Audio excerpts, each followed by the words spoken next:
Welcome to the Curious Platypus. I'm Michael Edward, and today's piece is titled The Chronic Pain Series, Part 3.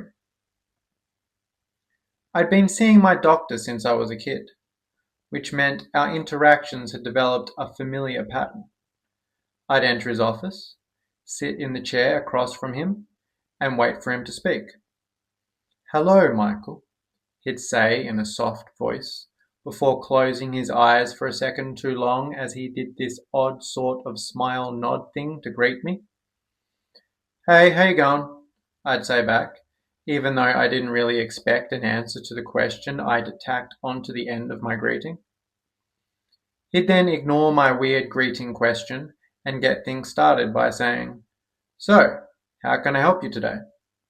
At which point, I'd launch into some long-winded bumbling description about what was troubling me, answering what I assumed would be his first 3 questions in my opening statement.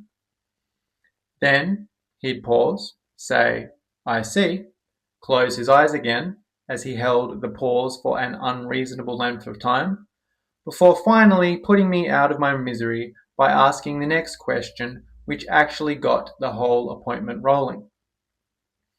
It was like poetry in motion. After explaining to the doctor what was going on with my back, he was quick to clarify.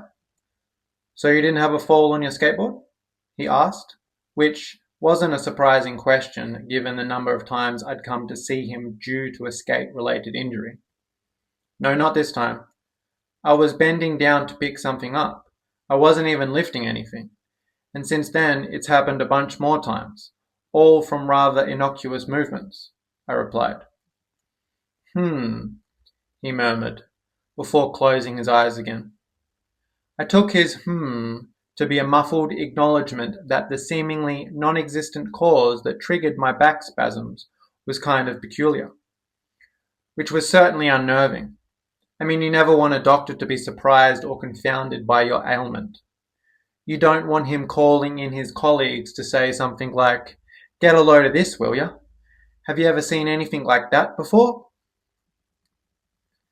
The doctor sent me for x-rays and a blood test. The x-rays revealed nothing untoward, and the blood test revealed that I was slightly low in magnesium. Based off the x-rays and our brief interaction, he determined the issue was muscle-related. He told me to take some magnesium to relax the muscles, and he referred me to a physiotherapist. By the time I walked into the physio's office, the pain was unbearable. I'd had other injuries before, and so I was aware of how they impact your life. But the back pain was on another level. It never let up. It was always there gnawing at me. It was there when I woke up, when I went to bed, when I brushed my teeth, and while I tried to sleep. It was there when I was talking with friends, watching a movie, eating dinner, and even while I was having sex. It didn't care if I had a big university assignment due, or if I was on a date. And it certainly wasn't about to relent just because I'd formed a 17-year relationship with my skateboard where it served as my creative outlet, my exercise, and the linchpin of my social life. Oh no, the pain didn't give a fuck about these things. In fact, it almost seemed as though the pain delighted in ruining everything I held dear. As if somehow this invisible force wanted to pull me down to some dark place, and that systematically eradicating every aspect of what made my life meaningful was its latest move.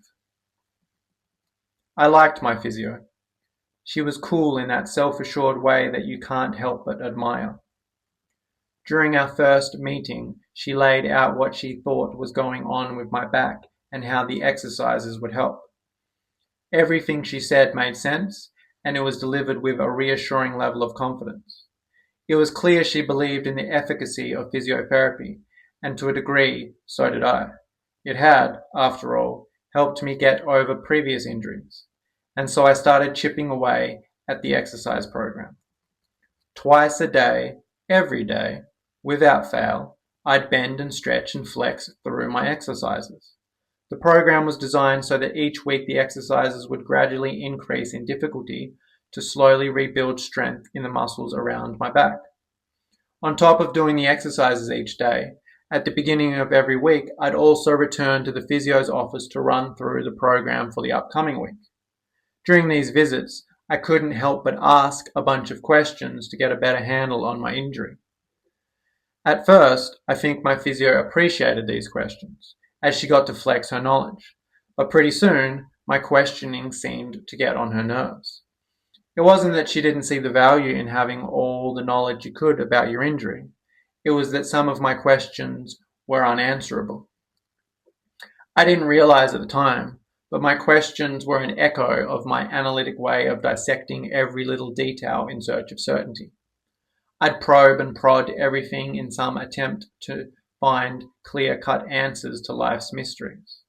I wanted my back pain to make sense in the same way a math equation does. I wanted it to conform to logic so that I could find a clear way forward.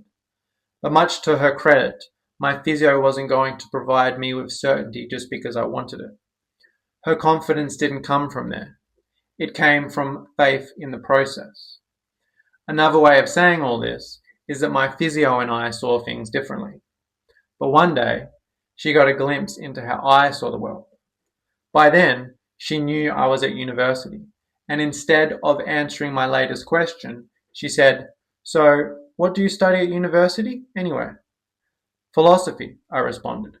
"Ah, that makes sense," she said, with this look that suggested she just had a eureka moment. Having done physio before, I was aware of the snail's pace at which it progressed. And while it was a frustratingly monotonous exercise in patience, it did make me feel like I was getting somewhere. This was crucial in helping me fight against all the mental turmoil the pain had inflicted.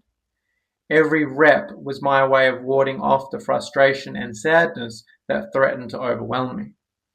And having something to focus on served as a distraction from ruminating over all the what-ifs my mind would inevitably conjure up if I let it think about the injury. Yep, the physio was helping in a big way. So much so that I figured I'd be back to normal in no time. Ah, how wrong I was.